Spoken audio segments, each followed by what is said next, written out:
Sa Wings ba? Ayan, ang mahanghang na muno. Sarap. Bakit maasim ba yan? Nagapikit-pikit ka ng mata. Yung lasa ng takoyaki. Ah.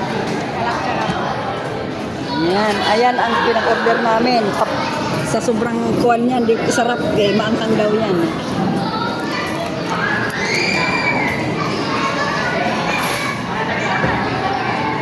Maanghang na masarap.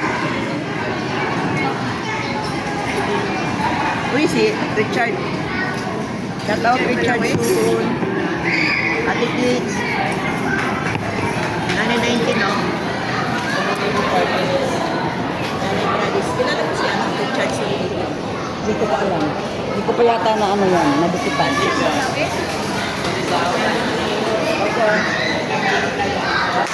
Ayan, kita-kita kami guys. So, merienda na lang.